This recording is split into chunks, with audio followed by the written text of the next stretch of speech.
Good morning everyone. बच्चों, ये आपके रिवीजन वीडियो हैं और मैं चैप्टर 7 से आगे की तरफ यानी 7, 6, 5 है ना, इस तरीके से डिसेंडिंग ऑर्डर में मैं आपको रिवीजन करवाऊंगी। ठीक है बेटा, चलिए सबसे पहले मैं चैप्टर लेती हूँ नाम, एक या अनेक।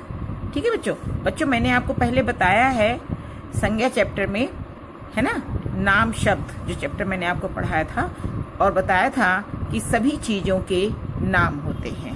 वे नाम जो होते हैं वो एक या एक से ज्यादा भी हो सकते हैं, है ना। एक से ज्यादा होने पर उनके नाम में बदलाव आ जाता है।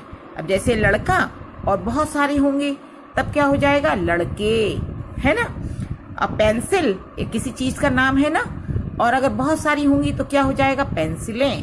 तो बच्चों, जिन शब्दों से हमें उसकी संख्या या गिनती के बारे में पता चलता है उन्हें ही हम वचन बोलते हैं। हम एक या अनेक भी बोल सकते हैं और इनको वचन भी कहते हैं। तो जो वस्तुएं होती हैं, है ना, वो एक या अनेक भी हो सकती हैं, है ना। और एक या अनेक होने पर उनके वचन का पता चलता है। ये वचन दो प्रकार के होते हैं। कौन कौन से? एक यानी एक वचन, अनेक यानी बहुवचन। अनेक मतलब बहुत सारे। अब यहाँ पर आइए आपको समझाती हूँ। अब जैसे बच्चा एक है तब तो हम लोग बच्चा बोलेंगे, ये एक वचन बोले जाएगा इसको, है ना। और जब बहुत सारे बच्चे होंगे तो क्या बोलेंगे, बच्चे।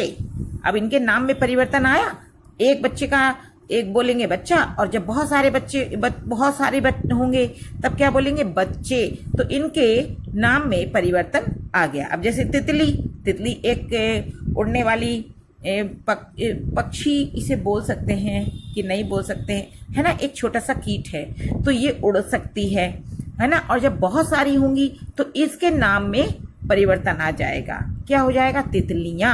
तो इस बदलाव को, यानी जब चीजें एक या एक से ज्यादा होती हैं तो उनके नाम में बदलाव भी आता है, इन्हें ही हम वचन भी बोलते हैं। अब कार किसी चीज का नाम है, एक है तो कार बोल दिया, बहुत सारी होंगी तो कारें बोलेंगे, है ना। इसी तरीके से माला और बहुत सारी होंगी तो मालाएं। गुड़िया एक है तो खेलने की चीज है ना, तो एक है तो गुड़िया, और बहुत सारी होंगी तो गुड़िया, है ना। यहाँ पर देखिए, वस्तुओं के एक या अनेक होने से उनके वचन का पता चलता है। वचन दो प्रकार के होते हैं, एक मीन्स एक वचन, अनेक मतलब बहुवचन। ठीक है, अब यहाँ पर थोड़े से एग्जाम्पल दिए गए हैं, वो पढ़ते हैं। जैसे पंखा का क्या होगा, बहुत सारे जब पंखे होंगे तब पंखे, यानी इनके नाम में परिवर्तन आ जाएगा। चूहा, है ना, चूहा का अनेक शब्द क्या होगा, चूहे। केला का क्या होगा, केले। पत्ता का क्या होगा, पत्ते। अगर मान लीजिए मैं क्वेश्चन करती हूँ कि इन शब्दों के आप बहुवचन लिखिए, तो आपको अनेक शब्द ही लिखना है ना, कंफ्यूज नहीं होना है। पेंसिल, पेंसिलें। पुस्तक, पुस्तकें। मेज, मेजें। अगर मैं सीधे से आपको एक वचन और बहुवचन पढ़ाती तो आपको समझ में नहीं आता, इसलिए मैंने आपको एक या अनेक के बारे में बताया है। एक यानी एक वचन, यानी एक बोला जाने वाला, और अनेक यानी बहुवचन कि बहुत सारे बोलने वाले। बिल्ली, बिल्लियां। लड़की, लड़कियां। घड़ी, घड़ियां। नौका, नौकाएं। कन्या, कन्याएं।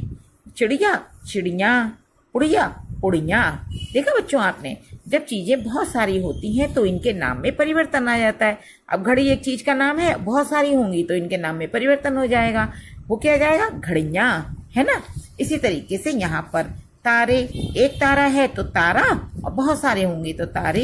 एक ताला है तो ताला और बहुत सारे होंगे तो ताले। केले और केला, है ना। बोतलें और बोतल, है ना। संतरा और संतरे। पुस्तक, पुस्तकें। पंखा, पंखे। पेंसिल, पेंसिलें। अगर एक होगी तो पेंसिल और बहुत सारी होंगी तो पेंसिलें। अब चूंकि यहाँ पर इनका बहुवचन शब्द लिखना है इसलिए ऐसे लिखा गया है। चलिए अब आपको दूसरा चैप्टर में एक्सप्लेन करती हूँ, वो है लिंग की पहचान। लिंग की क्या पहचान होती है? जो नाम शब्द होते हैं वो मैंने आपको बताया, वो एक या अनेक भी हो सकते हैं। इसी तरीके से वे नाम शब्द जो हैं वो पुरुषवाचक और स्त्रीवाचक भी हो सकते हैं। क्या मतलब है इसका? अगर वो पुरुष जाति का है तो वो पुल्लिंग कहलाएगा, अगर वो स्त्री जाति का है तो वो स्त्रीलिंग कहलाएगा, है ना। अब जैसे लड़का पुरुष जाति का है, दादा पुरुष जाति के हैं, है ना, दादी स्त्री जाति की हैं, लड़की स्त्री जाति की हैं, तो इन्हें हम लोग पुरुषवाचक या स्त्रीवाचक या फिर लड़का या लड़की या फिर स्त्रीलिंग या पुल्लिंग भी बोलते हैं। ठीक है। अब मोर क्या है? पुरुष जाति का शब्द है और मोरनी स्त्री जाति का शब्द है या स्त्रीवाचक है ना। बूढ़ा पुरुषवाचक है, बुढ़िया स्त्रीवाचक है। बच्चों ये चीजें तो आपको दिखती हैं, जो मनुष्य हैं वो तो आपको दिखते हैं सीधे सीधे कि ये आदमी है, ये औरत है। अब पक्षियों में या जानवरों में या चीजों में नहीं दिखता है ना, तो उनको समझना बहुत जरूरी होता है। अब जैसे ये अध्यापक हैं, ये आपको पता है, ये जेंट्स हैं तो ये पुरुषवाचक शब्द है, और ये अध्यापिका ये औरत है तो अध्यापिका स्त्री जाति का शब्द है ये। अब यहाँ पर भी समझ में आएगा राजा, ये रानी, यहाँ पर नहीं समझ में आएगा। तो यहाँ पर समझने के लिए क्या करना है? मोर का क्या स्त्रीवाचक शब्द होगा? मोरनी। ऐसे करके आप पता कर लेंगे। और फिर भी आपको नहीं पता चलता है तो आप एक छोटा सा वाक्य बनाइए, मोर क्या कर रहा है, ऐसे करके क्वेश्चन भी बना सकते हैं। या फिर ऐसे बोल सकते हैं मोर नाच रहा है। अगर स्त्री जाति का शब्द होता तो नाच रही हम लोग बोलते, तो समझ में आ जाता कि ये शब्द स्त्री जाति का है या पुरुष जाति का है। ठीक है बच्चों, अब समझ में आया ना? जिन शब्दों से हमें स्त्री जाति का या फिर पुरुष जाति का पता चलता है उन्हें हम लिंग बोलते हैं। और लिंग जो है वो दो प्रकार के होते हैं। कौन कौन से? एक स्त्रीलिंग और एक पुल्लिंग। ठीक है बेटा, अब आइए बताती हूं मैं शब्दों के लिंग में क्या अंतर होता है।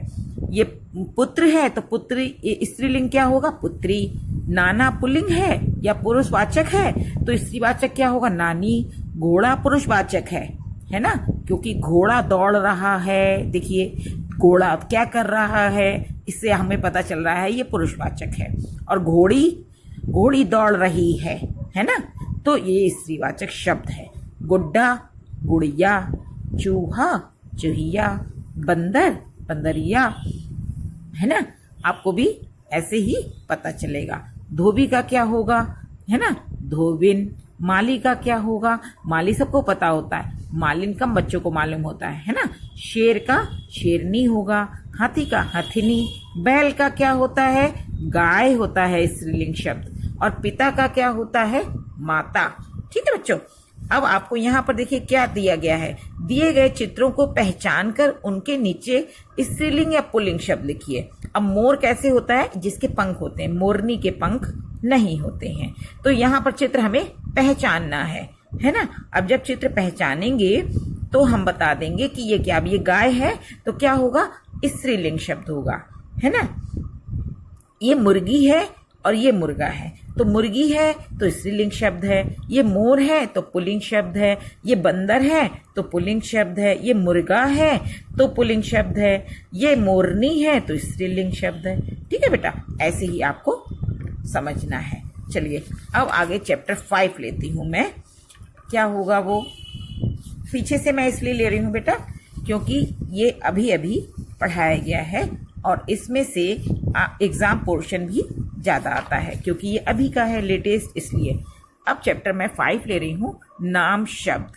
मैंने बच्चों अभी अभी आपको आगे बताया था कि सभी चीज़ों के, सभी लोगों के, सभी स्थानों के नाम होते हैं। और वे नाम शब्द जो होते हैं वो क्या नाम, स्त्री जाति के और पुरुष जाति के भी होते हैं, या एक भी हो सकते हैं और अनेक भी हो सकते हैं। ये सब चीज़ें मैंने आपको पीछे बताई थी। अब मैं यहाँ बता रही हूँ कि सभी चीज़ों, लोगों, जगहों के कुछ नाम होते हैं। जगह का भी नाम होता है। अब जैसे हम लोग बाजार जा रहे हैं तो बाजार एक जगह का नाम है ना। वस्तुओं के तो सभी के नाम होते हैं। खाने वाली चीज़ों के भी नाम होते हैं, चॉकलेट, आइसक्रीम, फ्रूट्स, है ना। और इसी तरीके से पहनने वाली चीज़ों के भी नाम हैं, खेलने वाली चीज़ों के भी नाम हैं। कहने का मतलब ये है कि हर चीज़ का एक नाम होता है, वे शब्द ही नाम शब्द कहलाते हैं और इन नाम शब्दों को ही हम संज्ञा कहते हैं। संज्ञा की परिभाषा क्या होती है? जिन शब्दों से वस्तुओं, किसी प्राणी, स्थान, वस्तु के नाम के बारे में पता चलता है, उन्हें हम संज्ञा कहते हैं या नाम शब्द को ही हम संज्ञा बोलते हैं। ठीक है बच्चों, अब देखिए यहाँ पर कितनी सारी चीजें हैं एक कक्षा में, सबके नाम हैं। ये अलमारी है, ये श्यामपट है, ये कुर्सी है, ये मेज है, ये पुस्तक है, ये छात्र हैं, है ना। तो देखा बच्चों आपने, सबका नाम है। ये फैन, पंखा है, ये दीवार घड़ी है, ये अलमारी है, सब चीजों के नाम है। तो कक्षा में जो भी चीजें हैं उनका कोई ना कोई नाम होता है, जो कि नाम ही पहचान होती है ना बेटा। अब देखिए, स्थान का नाम है, ये वस्तु का नाम है और अध्यापिका एक व्यक्ति का नाम है ना, यानी है ना। चलिए अब यहाँ पर देखिए, पक्षियों के भी नाम होते हैं, पशुओं के भी नाम होते हैं और व्यक्तियों के भी नाम होते हैं, शहरों के भी नाम होते हैं और वस्तुओं के भी नाम होते हैं। देखा आपने। तो जैसे मैंने आपको बताया कि जो शब्द हमें व्यक्तियों, वस्तुओं, स्थानों के बारे में बताते हैं वे नाम शब्द हैं और उन्हें ही हम, इन नाम शब्दों को ही हम संज्ञा बोलते हैं। इसके बाद देखिए, दिनों के भी नाम होते हैं, सोमवार, मंगलवार, बुधवार, गुरुवार, शुक्रवार, शनिवार, रविवार। महीनों के भी नाम होते हैं, जनवरी, फरवरी, मार्च, अप्रैल, मई, जून, जुलाई, अगस्त, सितंबर, अक्टूबर, नवंबर, दिसंबर। इसी तरीके से पहाड़ों के भी नाम होते हैं, हिमालय, कैलाश, विंध्याचल। और इमारतों के भी नाम होते हैं, है ना। और हम लोग कभी कभी अपने घरों के भी नाम रखते हैं, है ना।